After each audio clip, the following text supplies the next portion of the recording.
Okay, so hopefully wala na may mga questions. If you have questions, pwede mo ka-PM sa ako So once you're done with the introduction, the next step, ay, sa'yo. Okay, so muna na siya, diba? Muna ni, ano yung mga, kuan. Pwede po mo class sa kapangita sa Google Scholar o resources, mas maayo if dili lang ta magsige kuha lang pud sa kuan, sa, magsige ta og kuha sa websites, no? Mas maayo na po tay resources from Google Scholar. No, nga nabi nag-study about ko, nabi business research, no? Di mo guna limited only to thesis papers ang Google Scholar, no? At least na lang kay mga duha or tulo, no, nga scientific articles jud, no, from Google Scholar nga include sa imuhang introduction. Kani kay more man gud siya on skills based mo na ay ASEAN, kani ako kay more man mo open man ta og skills based, no? Services man nato i-render ani nga business. So, or establishment. So, that's when include ang ASEAN, DOT, TASDA. Sa inyo ha, call man siya, cafe. So, most probably, no, you'll be looking at hospitality or food and beverage nga mga sectors or industry. No, in San Carlos City. So, may Ngani kay very technical kay skills man gud ni siya, no? More on training so na yung mga Republic Act, no? TASDA. But inyo ha, if you are offering products, not services, no, di man kinahanglan og like skills training and all. So pwede ra to. No? Statement of the problem. In your statement of the problem, of course, you will only be measuring because the variables that you will be using is yun yung i-determine if feasible ba mo put up og another cafe. Although no feasible naman jud na kano kay daghan naman nag-open og cafe dire. But for example, if you're planning to open a very unique business nga wala pa jud diri sa San Carlos City, so you will have to conduct a study if it's feasible to open that kind of business. And then you'll have to measure that according to the following aspects. You'll have to measure if makapasar sila sa marketing aspect, no? If makaya nila og market ilang product, ang inyong products, you'll have to measure if makapasar mo sa technical aspect, no, like your equipment and all. So kung ano mo guna, no, propose ra pod nga study. Socio-economic aspect, you need to also know your possible target market, no, ang unsa ang ilahang like status nila, no, or profile, no, single, married, ilahang income, no, what else? Usually more man na, no, ilahang age po di ay. Ilang occupation is also part of the socio-economic aspect. Another example is also the management aspect. No, who are these following people that you will hire to manage your business, no, and your capacity, no. So pila ka bug employees are you planning to employ in your business? Sa kadako ang imuhang negosyo. And financial aspect, no, it comes to your startup and your income, no, your capital, income day, sorry, imuhang capital, no, makaya ba sa imuhang capital to put up this kind of business? So yung very technical kay siya, no. So mar siya may pagka feasibility study pod. So same ra, no, usbonon yun ni ang title ng ubang words dire. So the purpose of this study or research is to determine the viability or feasibility of establishing a cafe, no, in San Carlos City. It seeks to answer the following questions. What is the level, online students and teachers, viability of establishing a cafe, French and American cafe here in San Carlos City in terms of the following aspects. Then, maraday na. Same ra. Usbonan ni kani. Instead of kani akong gibutang, usbonin niyo siya. And then, same na po, the second problem based on finding what intervention strategies may be proposed.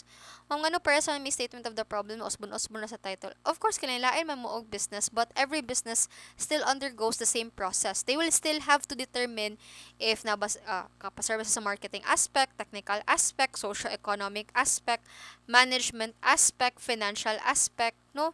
So, very same ra kita tanan nga business na natay plano open og business moagi jud ta ani. We will measure ano if viable ba ta or feasible ba ta to open up a business based on these 5 aspects. Okay, so that's it. So this is for introduction, very short, no, minimum of at least 2 pages, maximum of 3 pages. Double space lang tao. Wala ganin na double space. And then, global. Just follow these four things, no? Things to follow when you make your introduction. Global. Perspective. Dili na global analysis ha. Then, regional perspective. Local perspective. And last is, of course, explain why there is a need to put up your business and what is the output of the study, which is, of course, same remote tanan, business plan, output of the study. Okay, mo partner ata with service po siya. So this is for the introduction. Please take note of this one. Zoom in lang ako para mas maklaro ninyo.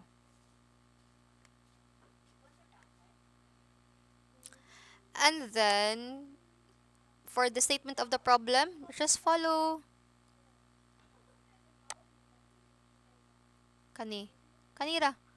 Usbo na yun ang tangon ni kaning accredited training center.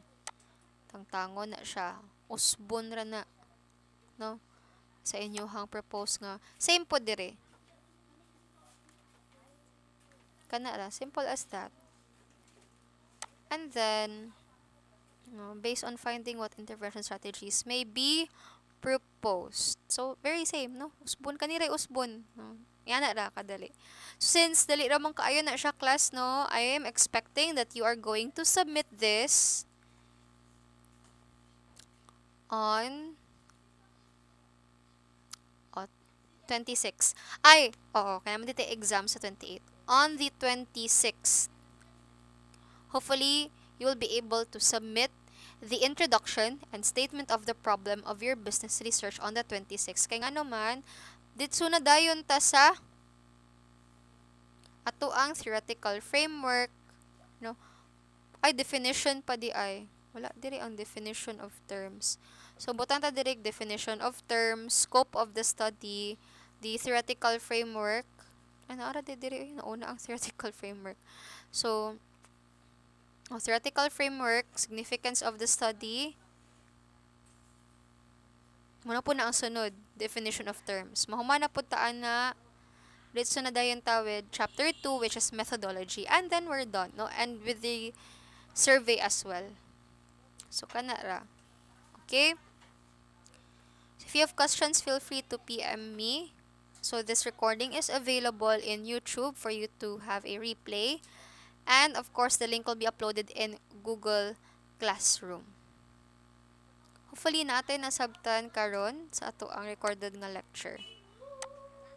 Again, the deadline, no, you have already your title, the deadline for your introduction, and your statement of the problem will be on Tuesday next week. That's January 26, no, 2021. On or before 12 midnight. Okay, so